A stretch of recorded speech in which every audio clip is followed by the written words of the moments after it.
A big thank you to Dunlop, who've been an ongoing supporter of the Historic Grand Prix Cars Association and continue to be. And a big thank you to Dunlop for continuing that. We've already got the cars out of the collecting area and onto our grid proper. And I'm just trying to find our qualifying for. These are our 1958 to 1960 runners. And with Ray Mallock, who Michael reminded me and thanked us for the nice words, and reminded me, he said, Dad's not really that slow, or I think he said slouch, that might be my words, for 70. And Ray Mallock being 70. Yeah. Oh, my goodness. Yes. And, I'm as fit as strong. And fit as strong as Ray is. He's on the front row of the grid alongside Andrew Hibbert. Well, we're ready to go racing, I think. Yes, we've got the red lights have gone out. So the first thing you notice about the car in pole position on the left of the screen is that it's front-engined, probably. As it turns right, you'll definitely see it's front-engined, and that's because it's a U2 built by Ray's father, Major Arthur Mallock, who went on to build Mallock cars for many, many years. But it's Ray Mallock who leads down through the Craner curves for the first time, and followed by Andrew Hibbert in the Lola in second place, and looks like Alex Morton was in third. Yeah, Nick Colton's. I think it's pretty much grid order as the Formula Junior field stream through the Craner curves. It's always the iconic shot here at Donington Park, and already we've got the tail end of the field through the final part of the Craners and into the braking area and turning into and we've got a car off into the gravel at McLean's, and it's the number 8, and that is the third place car of Alex Morton. That was third on the grid, and Alex having a bit of an off-track excursion. It's quite harmless. He managed to get through the gravel surprisingly on those narrow tyres, and he's continued. He's way down the field though. I wonder if Alex ever thought about taking up rallying, because he was doing a good job there. Kept the car straight, didn't he? For sure. So they're coming through the chicane, and it's certainly Ray Mallock leading, Andrew Hibbert in second place. In third place, it's the silver car. I think that's the Terrier of Chris Drake, isn't it? I'll check on the... Yes, Chris Drake in third place in the Len Terry designed Terrier, coming into the right-hander at Redgate. And the Chris Drake car, very much the chaser here, because he's looking for the inside as they go down through the Hollywood section of the circuit into the Craner curves. Ray Mallock leading, Chris Drake taking a very tight line there across the curbing and across through the old hairpin, and chasing after Andrew Hibbert is the Terrier acting like a little bit of a terrier, nibbling at the heels of Andrew Hibbert ahead of him. And that terrier has been driven by Christopher Drake, the number 33, splendid sort of naked metal polished bodywork on that car, and a distinctive design there with the driver sitting right over the rear axle, as the majority of these Formula Juniors are. Front engine car with the massive air scoop just coming out of the slipstream of Andrew Hibbert, and side by side down the back straight in towards the chicane. Hibbert will have the textbook line, but it's not enough to keep the Terrier back. Christopher Drake up into third spot now, and now we're going to see whether that splendid looking Terrier can chase down Mallock. We've got unique designs there in all three of those cars. They're completely different. They're lapping this track in pretty much very similar lap times and racing relatively closely, but when you look at how the cars are designed and put together, it's quite different. And round the outside, Alistair, round the outside out of Redgate, was that a mistake, I think, from Christopher Drake that's allowed Hibbert back through? It did look like he slowed a little bit, didn't it, as they went through our shot. So Chris Drake down into third place again. Can he get that back? And then it's Nick Carlton Smith in fourth place as they come up the hill towards McLean's. Now we'll see whether Chris Drake has an ongoing problem, or is he closing up. I think he's closing up, so that must have been a momentary mistake from Chris Drake there as they went through Redgate, but he's not as close as he was, as we see Ray Mallock run through the shot in the lead. There's Drake in third place. Now, you mentioned earlier that a lot of these Formula Junior cars started out, or the concept of Formula Junior started in Italy. That's right, yes. Yes, it was 1958. Count Giovanni Lurani. Johnny to his friends. Johnny Lurani, that's right, who decided that he could think about how to build a programme of races for cars that could take drivers through, perhaps even to Grand Prix racing, and that's what happened. It was enormously successful. First race was at Monza in April 1958, and it was won by Roberto Lippi in a Stanguellini. What a great name, Stanguellini! But it really took off. I've had that with pasta. I'm sure I have. And it took off all around the world, and in the UK we had manufacturers that we see here on the track, but equally around the world there were, I think, over 100 different manufacturers of Formula Junior cars. And Andrew mentioned earlier that we'll see in the second race for these cars, the later cars, he said that Colin Chapman made 118 cars for customers in 1 year. An amazingly successful formula. Yeah, amazing. And it looked like looks like when you look at the history books that the engines that were put in these cars, which are some of them home built, you can imagine. And and there's a problem with back markers being tripped up. It's Hibbard got tripped up massively in the chicane. That's allowed Christopher Drake back through in the Terrier. Hibbard's not going to like that though. And it's still Ray Malik. This battle for second place is allowing Ray, who looks in his mirrors there, looked over his right hand shoulder there to see where his competitors were. Ray Malik led across the line there. It's still nothing in it, and it's still only a slight mistake from Ray Malik and these two drivers behind them who are side by side out of Hollywood through the craners, and Hibbert goes back around. It seems to have the pace to be able to get round this. The pace and handling allows Andrew Hibbert to basically drive around the outside of that Terrier, which is a bit unfortunate for Christopher Drake, who's really given him a bit of a race. And Ray Malik isn't far ahead, is he? So no. We've still got a very good battle indeed for the lead, and we're looking now at 51 Andrew Hibbard, who is closing up on Ray Malik. Now I wonder whether Ray just backed off a little bit in that tight battle with the back markers and just kept himself out of trouble, and now he's been caught, and they're all three of them together. So this is 1, 2, 3 for the lead of the race. Andrew Hibbard moves out of the small slipstream that Ray Malik is producing for him, tries to go around the outside. Ray has massive experience, so keeps his car nice and tight.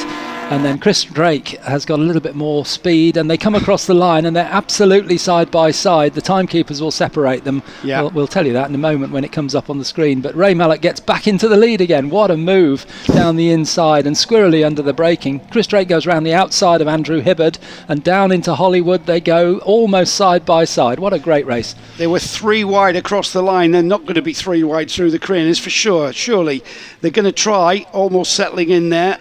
Ray Malik now back into the lead. It's the Terrier of Christopher Drake there who's settled, and he locks a brake going into the old hairpin. Andrew Hibbard has to settle for third. It was a bit of a lottery there as the cars went 3 wide into, and there was the gap across the line. Hibbard showed in first place from Malik, from Drake, and there was little much than a couple of tenths between the first 3 there, side by side, 3 wide across the line.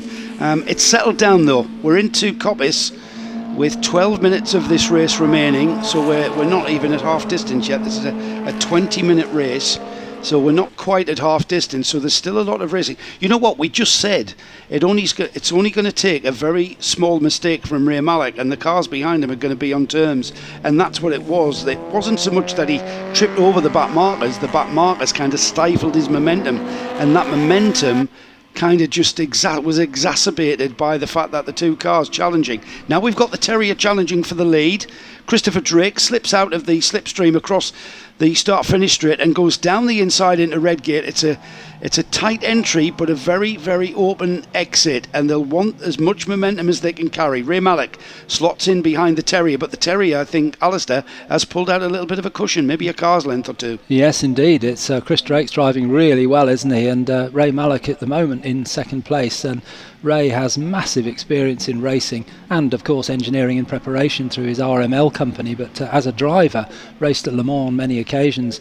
And a really, really classy driver, and it must be great for Chris Drake. I've got past Ray Mallock, and up they come towards McLean's, and Ray will be trying everything he knows, his head bowed forward there, and we heard earlier that he's 70 years old, which I hadn't appreciated, so that's great driving from Ray Mallock as they come now down towards the long straight. This is where the top speed of the cars really takes over rather than the handling, because they're just trying to push themselves through the air as fast as possible. Now they're on the brakes, and we saw Chris Drake lock a brake here last time, and he did again. So just as the inside wheel becomes unloaded, it just locks up a little bit. I think he's trailing the brake right at the very edge as he turns. He's still on the brake when he turns in. That just unloads the wheel, as you said.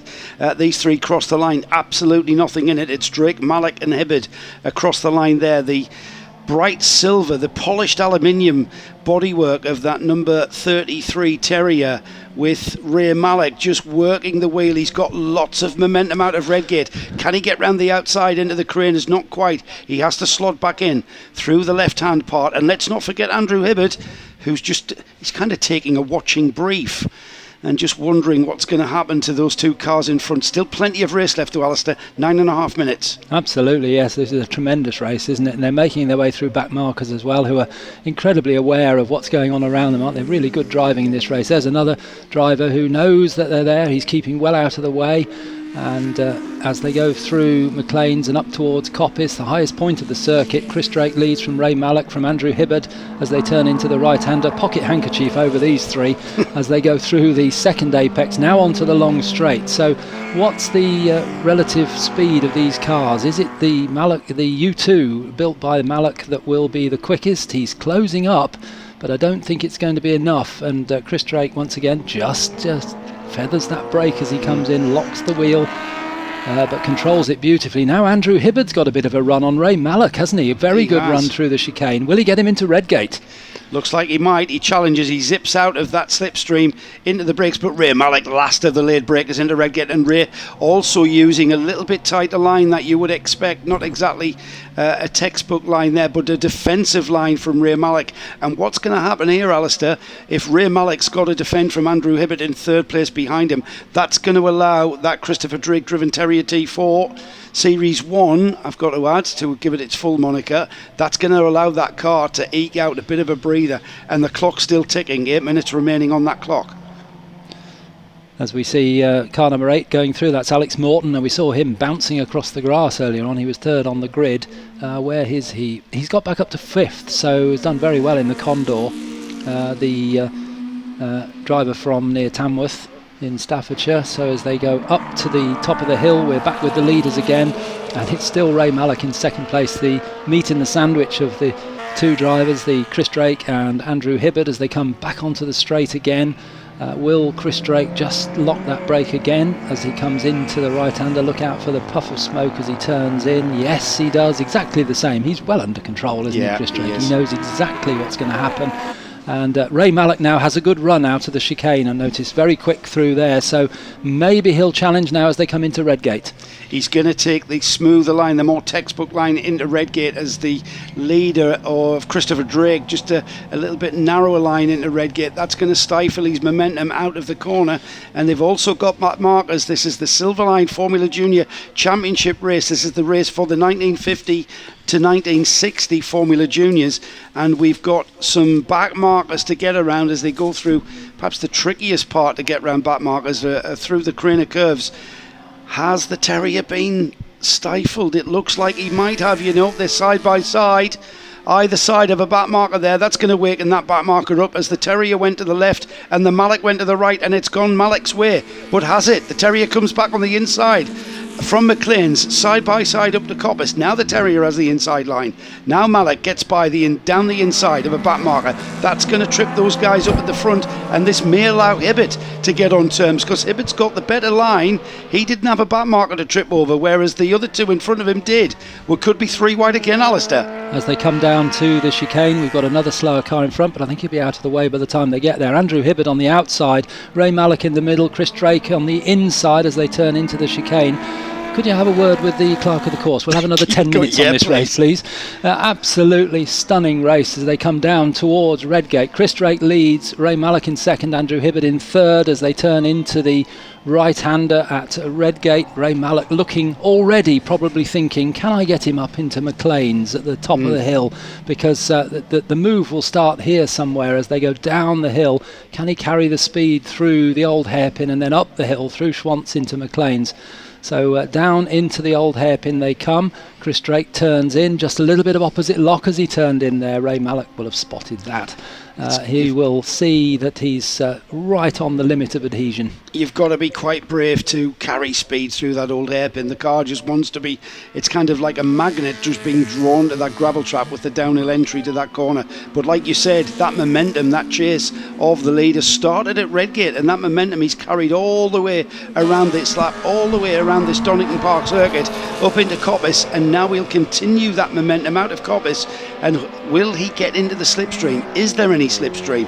It's a very slippery design on that Terrier, and the more boxy shape, it cuts through the air very well. Down the inside goes Ray Malek. This is an outbreaking manoeuvre, and Ray Malek has absolutely last of the late breakers into the chicane. 4.5 minutes approaching very rapidly, and Malek leads across the line.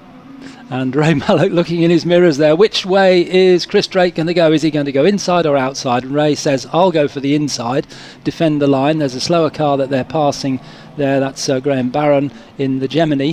And as they go down through Hollywood now, Ray Malek has the lead back from Chris Drake. Andrew Hibbert is still there, waiting in the wings as they come down. Oh, Ray Malek just caught out there a little bit, was going to go around the inside of that slower car, but ended up having to go around the outside. Chris Drake locks a brake quite a bit that time, so he's right on the edge, isn't he? And then Andrew Hibbert just behind. They've got through that little group of back markers now, clear track in front of them. It's all about momentum, isn't it? And Ray Malek was the one that paid the price. Sorry, not Ray Malek. It was Chris Drake paid the price of losing that momentum by having to get around those back markers at the very fast part of the circuit at the old hairpin. That's dropped him back into the attention of Andrew Hibbert as they come out of Coppice. Ray Malek's broke free. He looks in his mirrors and he wonders where Chris Drake has gone, and he's gone, he's disappeared, he's lost out massively with that lock brake. Ray, though, he's pressing on, he locks a brake as he turns into the chicane, and the Terrier all over the curbs there. I think he's lost momentum as they come across the line. I think Andrew Hibbert might be in a chance to challenge here. 3.25 minutes to go, and that was unusual from Ray Malek. It was a really quite a serious lock up there into the chicane. Here comes Andrew Hibbert round the inside of Chris Drake. Can he get through? Chris Drake just carries on through the never-ending Redgate that leads into Hollywood and gets the place back again. So now they're going down the hill through the Craner curves. There'll be another chance for Andrew Hibbert, possibly up at McLean's. It's not usually an overtaking place into the old hairpin, just not enough room, and indeed he just stays behind. Now he's thinking he needs to keep that speed up so that he can close up as they go up the hill towards McLean's. And there goes Ray Malek up the hill through Schwantz into the right-hander at McLean's now. And he's happy, isn't he? He looks in his mirrors and he says, "Where have you boys gone?" They've gone. They're now tripping over one another, and that's much to the joy of Ray Malek. I'm pretty sure he's not thinking too much into that, though. He's going to have to keep his focus, because all it's going to take is an overshoot at the chicane or an overshoot down into the old hairpin, and those two cars behind him are going to be very much on his case. Ray Malek then in the U2, leading the Silverline Formula Junior Championship at the moment for the 1958 to 1960 Formula Junior cars. And what did I say? Alistair? Great drive from Christopher Drake. He's kept that momentum. He's broke free of Andrew Hibbert, and we have got a race into the final 2 minutes of the Silverline Formula Junior Championship. Ray Mallock was very respectful there of the slower car coming into the chicane, didn't push the point, just stayed behind him. But of course he's paying the price now, because he lost momentum coming out of the chicane towards Redgate. Now they're down at the bottom of the hill at the old hairpin. Chris Drake right on him here. Drake just throws the car sideways into the old hairpin and up the hill now through Schwantz. Can Ray Mallock hold on? Chris Drake looks to have a little bit more speed coming up the hill now. Will he go for a dive up what I call the Matt Neal line into McLean's, which is taking the tighter line through there? But no, there's no room, is there?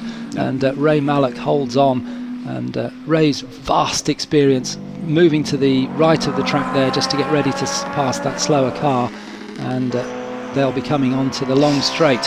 Now the question is, by taking that tighter line, has he stifled that Mallock's, that U2 I should say, straight line speed? And it looks like he has, as the Terrier comes down, but he's offline, he's on the left hand side, and he has made it stick. That was purely momentum coming out of Coppice. Now they cross the line with 40 seconds on the clock. They go either side of that number 15 back marker there, and Mallock slots back in onto the tail of Drake in the Terrier. Mallock goes to the right hand side and on the brakes tries down the inside at Redgate, doesn't quite come off because the Terrier has been braked at the very optimum point into Redgate. Now this is probably, Alistair, the final lap, and I'm going to nip next door and have a word with race control, because surely we can give them another 5. Yes, I think so. Yeah, it absolutely is the final lap, because we've almost run out of time now, and they're at the old hairpin as they turn into the right-hander. Who will win this race? And I wager that whoever Andrew Marriott interviews as the winner of the race will have just as big a smile if they're in second place, because they'll have both really enjoyed this, and I'm sure Andrew Hibbard has as well, although he's not really in the hunt at the moment, although there's another half a lap yet. So they're coming through McLean's up towards Coppice. This is really Ray Mallock's point at which he's got to be closing up on Chris Drake so that he's got more momentum down the long straight. Just really one corner to go now, the chicane.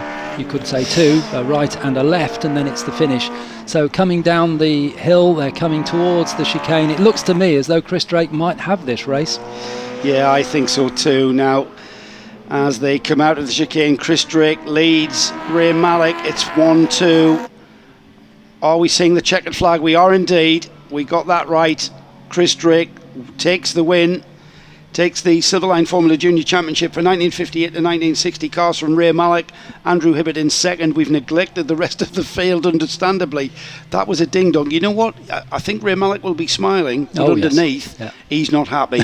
He's a very competitive entity, is Ray Mallock, to have to be involved in all of those projects that RML have been involved in. You have to be an absolute competitive animal, and I think underneath that smile, Ray Mallock will be thinking, he'll be analysing what happened there, because he did have a commanding lead. But that just shows how close these Formula Juniors are, and it was very much reminiscent of the period when these cars raced. This was the first rung of the ladder.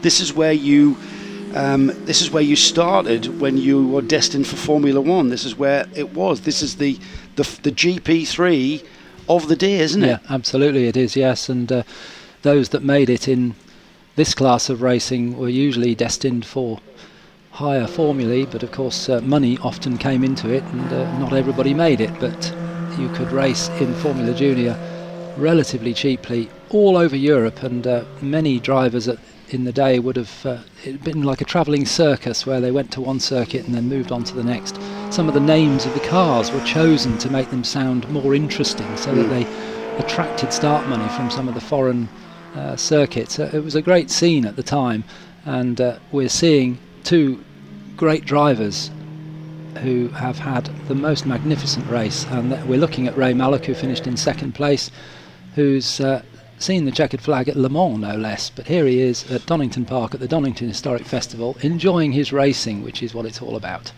So we never mentioned what car Andrew Hibbard was in. It was a Lola Mark II, and of course Lola, one of the biggest customer manufacturers, along with people like Ray Mallock's U2, one of the first cars that the Mallock family self-built, and that became the RML Empire, which we've mentioned, and then Christopher Drake in something like a Terrier T4, which I'm not really sure I know much about.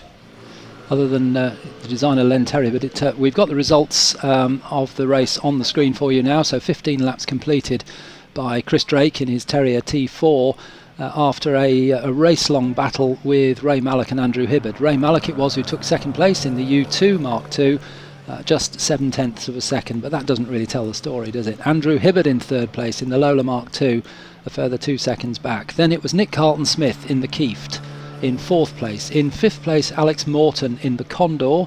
In sixth place, and that's a good finish from Alex Morton because he was the one that went through the gravel and across the grass at the beginning of the race. Trevor Griffiths in sixth place in the Emeryson. In seventh place, Robert Goodwin's Kieft. In eighth place, Graham Barron's Gemini. In ninth place, Justin Fleming in the Lola Mark II. And completing the top 10, John Arnold in the Elva.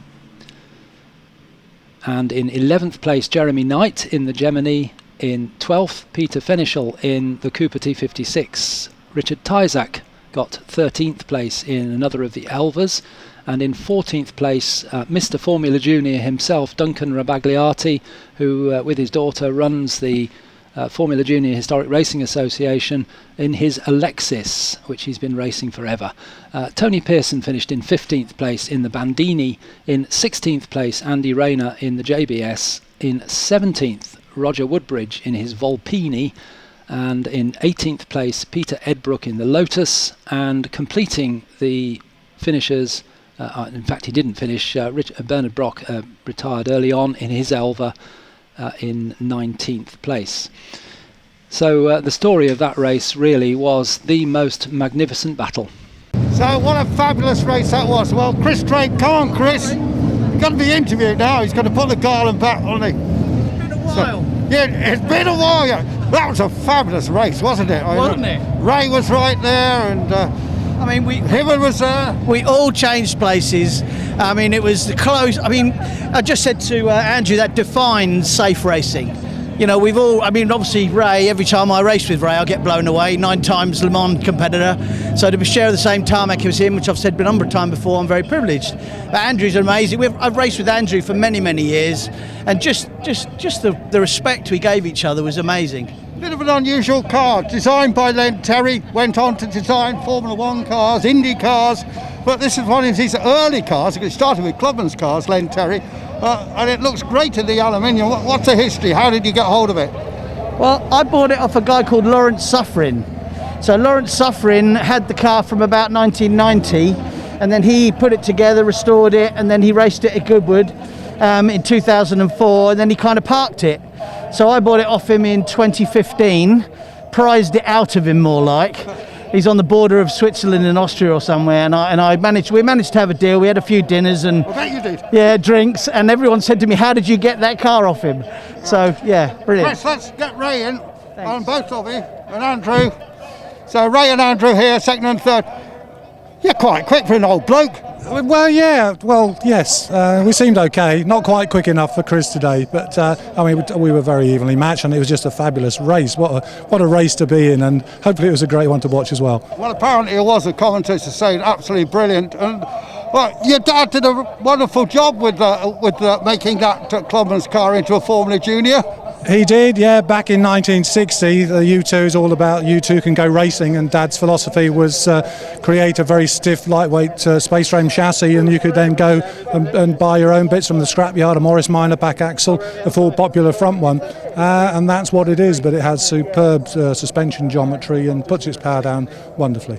Yeah, we remember your dad so well, the Major. And Andrew, well, you're right there, but it was so close. No, that was a great racing, really enjoyable. The cars are just fantastic, and a lot of respect between us all. So it was a really, good fun. So, do you think, in retrospect, you could have outdone them somewhere around the track? Did you make any mistakes? No, there was this is only the second time I've raced the car, and it's a bit of a learning curve with it. So we're always learning with it. So a little bit more development. Perhaps we can just bridge the gap a little bit. Well, excellent. Fabulous spectacle. Thanks to all three of them. What a great race, folks, wasn't it?